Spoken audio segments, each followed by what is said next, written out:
Assalamualaikum warahmatullahi wabarakatuh. Apa kabar teman-teman cerdas?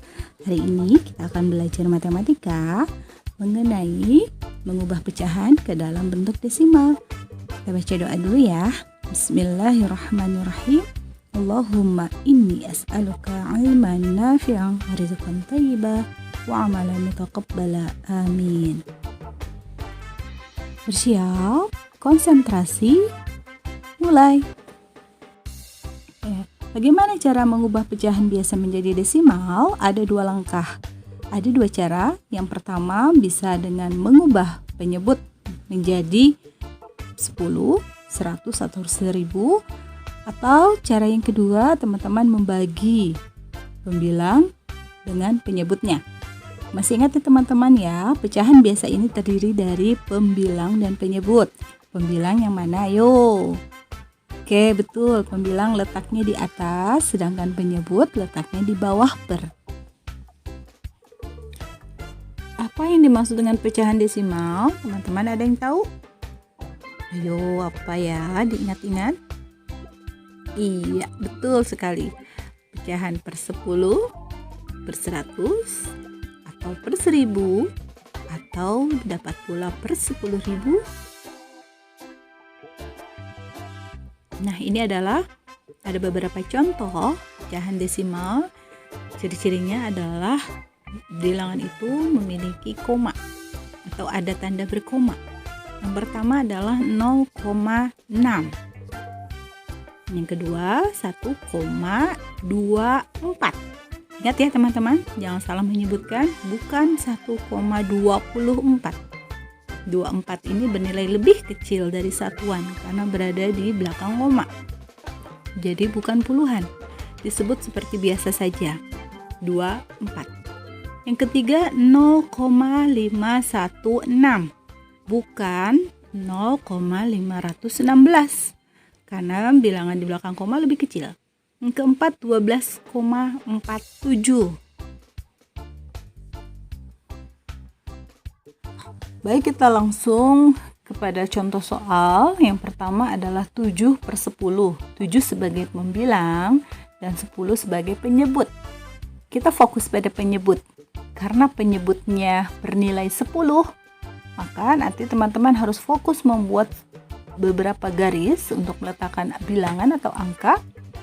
Ada satu garis bilangan yang berada di depan koma dan garis yang berada di belakang koma.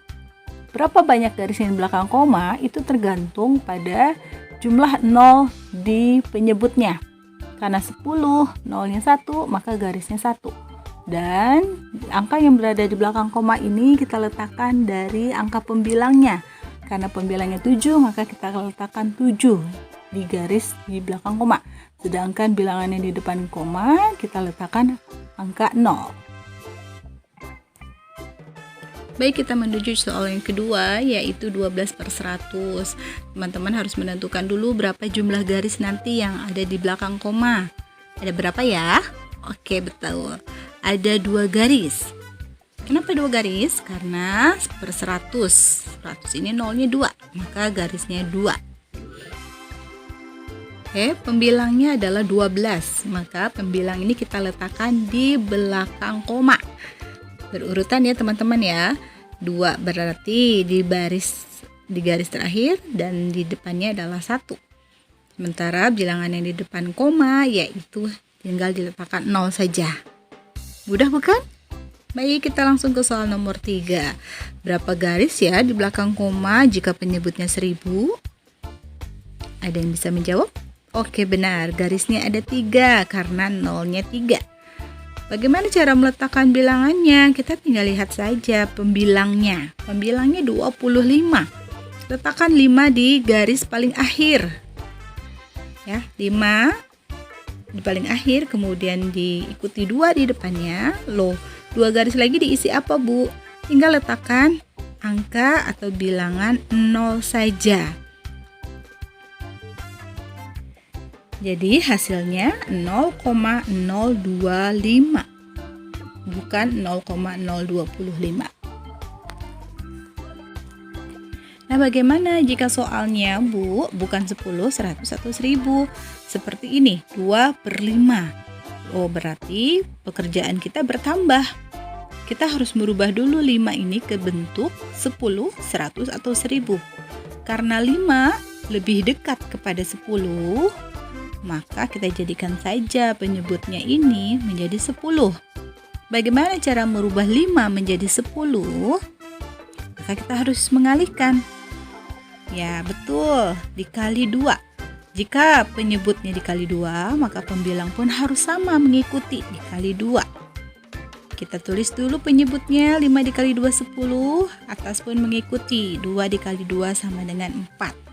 Jika sudah seperti ini mudah ya teman-teman ya. Per 10 berarti kita letakkan berapa garis di belakang koma? Oke, benar. Berarti ada 1 garis di belakang koma. Letakkan 4 pembilang ini di paling akhir. Di garis akhir, letakkan nolnya di depan koma. Lalu kemudian bagaimana jika 3/4? Oke, kita fokus pada penyebutnya 4. 4 kira-kira lebih dekat ke 10, 100, atau 1000. 4 kalau dijadikan 10 dikali berapa ya? Oh, ternyata tidak bisa. Tidak ada perkalian yang mampu menghasilkan 4 dikali menjadi 10. Maka berarti kita harus naik. Oh, mungkin dikali 100. Ya, 4 hanya bisa dikalikan 100. Beda dengan 5 ya. Kalau 4 kita jadikan 100 saja, berarti 4 harus dikali berapa ya supaya jadi 100? Oke, baik. Ternyata 4 dikali 25. Maka pembilang pun harus mengikuti, 3 dikali 25. Oke, penyebutnya dapat 100, sementara pembilangnya dihasilkan 75.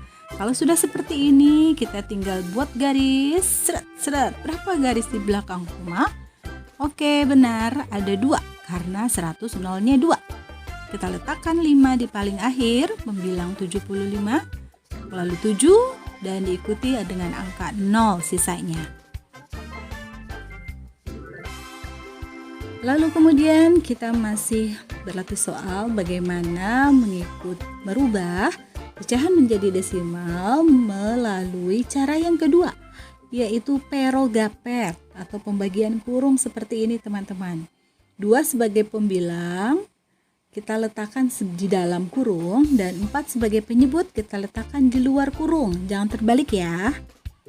Karena 2 lebih kecil dari 4, maka 2 tidak bisa membagi 4. Maka kita harus meminjam angka atau bilangan 0. Kita letakkan 0 dan kita letakkan pula 0 di atasnya. Lalu bubuhkan tanda koma. 20. Sekarang bilangan di dalam menjadi 20. 20 dibagi 4 berapa ya? Atau perkalian 4 yang hasilnya mendekati 20 adalah 5. Kemudian setelah kita dapat peroleh hasilnya 5 dikali 20 sama dengan 20, kita letakkan di bawahnya. Lalu kita kurangi, hasilnya 20 dikurangi 20, 0. Hasilnya adalah 0,5. Ini cara langsung. Lalu bagaimana jika 3/4? Yang di dalam kurung berapa ya? Oke, benar, yang di dalam kurung adalah angka 3. Angka 4 kita keluarkan di luarnya. Nah, 3 dibagi 4 tidak bisa. 3 ini lebih kecil dari 4, maka kita harus meminjam lagi bilangan 0 menjadi 30. Lalu jangan lupa letakkan koma lagi di atasnya. 0, 30 dibagi 4. 4 dikali berapa yang hasilnya mendekati atau pas 30? Berapa teman-teman? Di perkalian berapa? Yang hasilnya mendekati atau di bawah persis 30. Ya, ternyata 4 dikali 7. Kemudian kembalikan lagi 7 dikali 4. Hasilnya 28. 28 diletakkan di bawah 30. Lalu kita kurangi. Hasilnya 30 dikurangi 28 adalah ya 0 dikurangi 8 tidak bisa, maka 0 pinjam 1 dari puluhan di depannya, jadi berubah menjadi angka 10 dikurangi 8 adalah 2, lalu 3 sudah dipinjam 1 tinggal 2. 2 dikurangi 2, 0. Tidak bisa ya, kita letakkan. Sisanya 2. 2 dibagi 4 tidak bisa, kita pinjam angka 0 lagi. Namun tidak kita letakkan di atas. 20 dibagi 4 sama dengan 5. 5 kita kalikan lagi dengan 4 sama dengan 20. 20 dikurangi 20 hasilnya 0. Jadi hasilnya 3/4 sama dengan 0,75. Bagaimana teman-teman? Mudah bukan? Insya Allah mudah ya.